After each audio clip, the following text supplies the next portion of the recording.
अपने बारे में और कैंप के बारे में एक बात कहना चाहता हूँ। सारे बड़े बुजुर्ग यहाँ पे बैठे हैं, सारे मेरे बड़े हैं, मैं सबका आपके परिवार का सदस्य हूँ। किसी भी ये जो है इस बात को सारे समझेंगे, किसी भी व्यक्ति के लिए उसके जीवन में सबसे बहुमूल्य समय, सबसे अनोखा समय उसका बचपन होता है। और ये गांधी कैंप वो जगह है कि जहाँ पर मेरा बचपन, सारा बचपन, अगर कहीं मार्केट में आना हो, हालांकि हमारा घर आदर्श नगर में है, मगर किसी मार्केट में आना हो तो गांधी कैंप में आओ, रामलीला देखनी हो तो भाई गांधी कैंप में आके रामलीला देखो। सारा बचपन जहाँ बीत जाता है किसी के लिए, तो वो किसी भी व्यक्ति के लिए, चाहे वो व्यक्ति कहीं जाए दुनिया में, मैं अमेरिका भी होके रहा, कई साल अमेरिका भी आके, मैं आपको पता है 5-6 साल में अमेरिका में भी था, लेकिन उस जगह मैं समझता हूँ कि वो अपना जहाँ पे सारा बचपन, सारे स्कूल का समय जहाँ पे अगर बिताया हो किसी भी व्यक्ति के लिए, उससे जगह, उससे अच्छी जगह मैं समझता हूँ इस पृथ्वी पे हो नहीं सकती। मेरे लिए गांधी कैंप की वो जगह है। और भाई बड़े बुजुर्ग समझेंगे इस बात को कि, और आप लोग भी समझोगे, सारी जीवन में वो समय वापस नहीं आना। और उस समय में जो यहाँ पे जो समय मेरा बीता, मेरे सारे दोस्त और जो सारे समय बीता, आज भी हमें वो याद कर।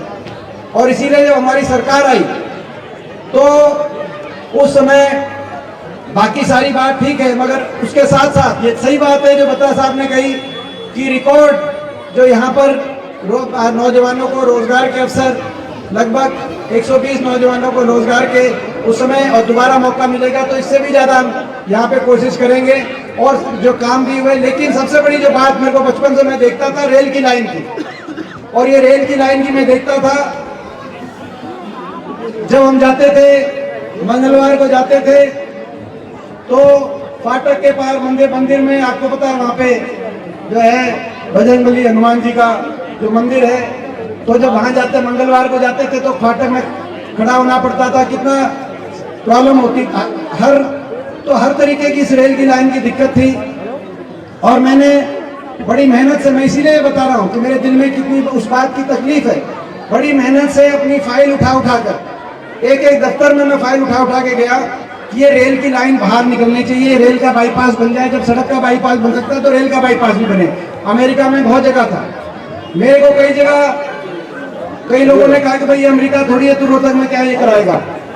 मैंने कहा कि नहीं, ये हो सकता है, ये यहाँ पर इसको रेल की लाइन को बाहर।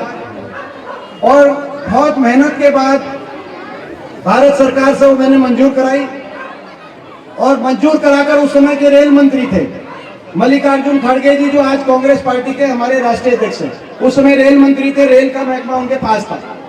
वो भी मेरे को कहने लगे कि भाई ये तूने अपने हल्के में करा लिया, रेल को बाहर से बाहर बाईपास करवा दिया, ये तो मैंने अपने हल्के में भी नहीं कराया, इसको मैं कराएंगे। तो 2012 में मंजूर कराकर ये 200 करोड़ के आसपास का बजट इसका पास कराकर, और पुरानी ITI ग्राउंड जहाँ पे मदनलाल ढींगरा जी के कम्युनिटी सेंटर, तो पुरानी ITI ग्राउंड में आप सबको याद होगा, वहाँ पर खड़गे जी को बुलाकर, आप में से मैं पूछना चाहता हूँ, कोई गया था वहाँ पे? एक बार हाथ खड़ा करके बताना, पुराने ITI ग्राउंड में।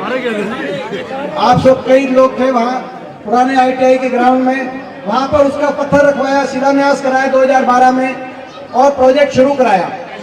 जब प्रोजेक्ट शुरू हुआ और जमीन एक्वायर की बात आई, तो जब जमीन अधिकृत होती है तो जिस किसान की होती है, वो स्वाभाविक से रूप से वो किसान उस बात का कि भाई उसमें मुआवजा ज़्यादा मिले। तो कई अपने गांव के किसानों ने, उस समय हमने बात कही कि भाई पहले, आपको याद होगा, उससे पहले हमने खेड़ी साहब में IMT बनवाई थी।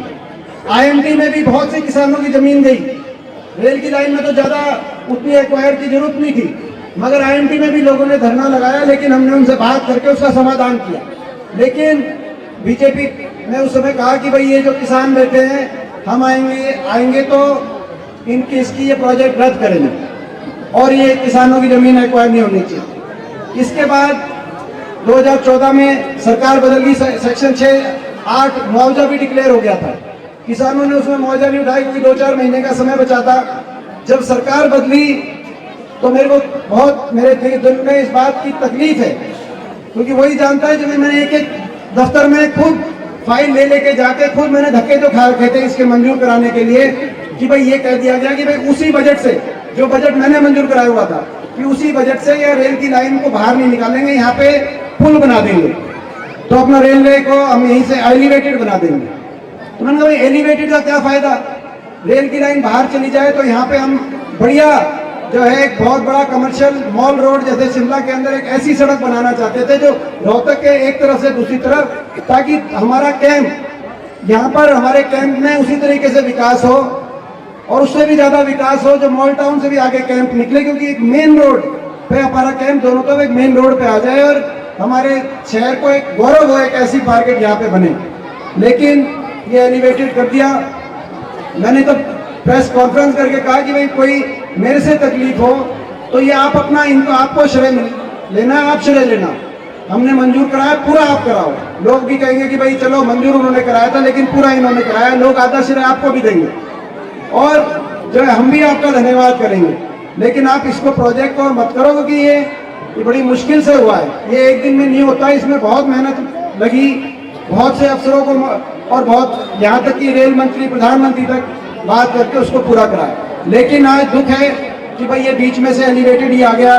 अब एलिवेटेड आया तो कई दुकानदारों को भी विस्थापित होना पड़ा। तब उस समय कुछ किसानों की जमीन एक्वायर होती तो दुकानदार कोई फर्क नहीं किया सकता, दुकानदारों को भी तकलीफ है जैसे किसानों, मगर उस समय उनको मुआवजा दिया जा सकता था, बढ़ाया जा सकता था। जैसे हमने IMT खेड़ी साहब में IMT बनी, जिसमें इतनी इंडस्ट्री आई, वो IMT भी इसीलिए, क्योंकि अगर एक्वायर नहीं जमीन होगी तो विकास कैसे होगा।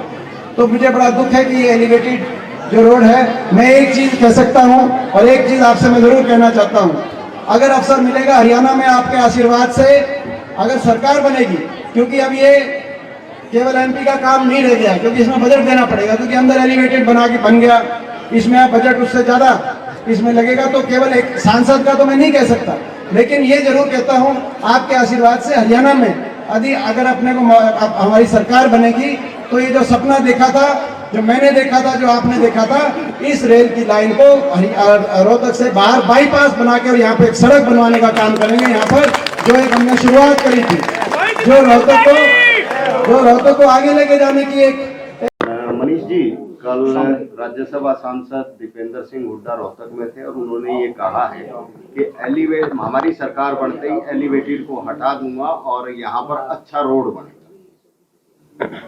वो तो रोज रात को सोते हुए सपने लेते हैं कि सुबह मुख्यमंत्री बनेंगे, वो सपने लेने छोड़ दे।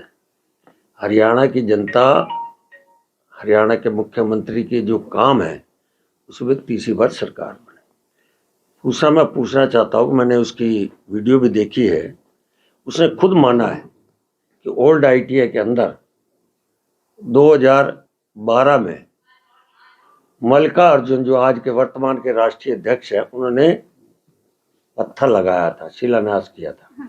ये आपने क्यों नहीं किया? आपने, पवन बंसल ने भी, रेल मंत्री थे, उसने भी शिलान्यास, उसका नाम छोड़ दिया। 10 साल का समय कम नहीं होता, 10 साल में आपने क्यों नहीं किया? मुझे तो 5 साल मिले थे, 5 साल के अंदर ही मैंने एलिवेटेड बना दिया। और ये कहना हटाना, मुझे ये समझ नहीं आती कौन से किससे पूछ कर ये करेगा। पहली बात तो आता नहीं, आएगा तो आज के दिन मैं कह सकता हूँ जो काम जनता को दिए हमने उन लोगों को पसंद आए हैं। ये झूठ की, गुमराह की राजनीति दीपेंद्र हुड्डा ना करे। राज्यसभा से भी थोड़े दिन बाद वो, उसका भी नंबर खत्म होने वाला है और रोहतक के अंदर ना MP होगा उनका, ना कुछ होगा। भारतीय जनता पार्टी की सरकार तीसरी बार केंद्र में, प्रदेश में बनेगी। मनीष जी, क्योंकि उनका ये कहना था कि मैं गांधी कैंप की गलियों में साइकिल लेके घूमा हूँ और मुझे यहाँ की हर एक समस्या का पता है, यहाँ के लोगों को मैं जानता हूँ, क्या जरूरत है? पैदा होने के बाद कहाँ गए वो? अमेरिका गए।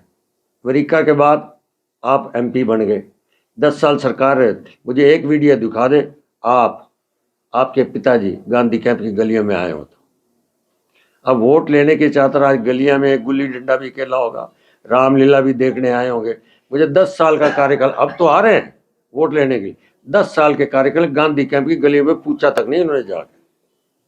और दूसरा एक ये कहा है कि 150 नौकरी हमने पहले दी थी और अब बढ़ेंगे तो और नौकरियां देंगे। आपके चैनल के माध्यम में निवेदन करूंगा 10 साल का श्वेत पत्र दे दे गांधी कैंप में कितनी नौकरी दिया और हमने कितनी दी है, और आप उसको चैनल में बिठा लें, मैं डाटा दे दूंगा। वो डाटा झूठ की राजनीति।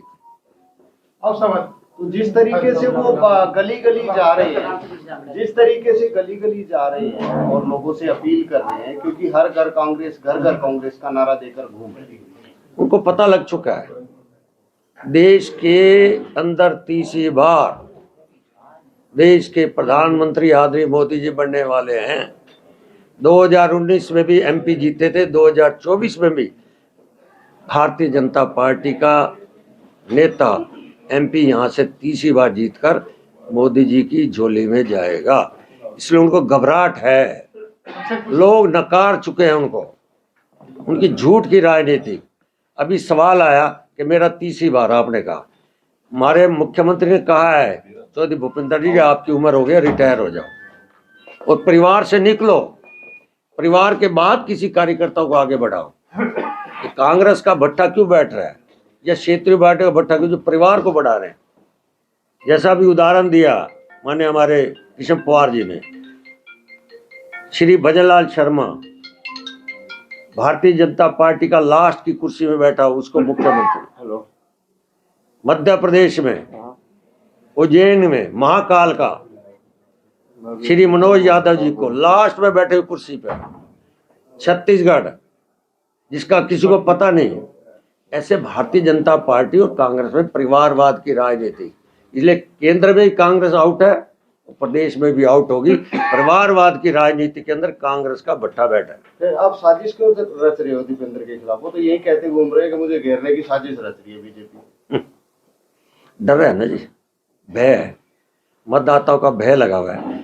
पिछली बार वो 7,000 8,000 से वोटों से हारे थे और ये कह रहे हैं मुझे जबरदस्ती हराया गया। अरे वोटों ने हराया भाई, अगली बार देख लेना 1 लाख से ऊपर वोटों से हराएंगे 2024 के अंदर। ईवीएम पर भी सवाल उठा रहे हैं। वो तो जिस पे सवाल उठाए, जब उसका पिताजी बंसीलाल की सरकार में 250 वोटों से जीते थे, ताऊ देवीलाल 250 वोटों से आ रहे थे, तो उस पर सवाल उठाते थे।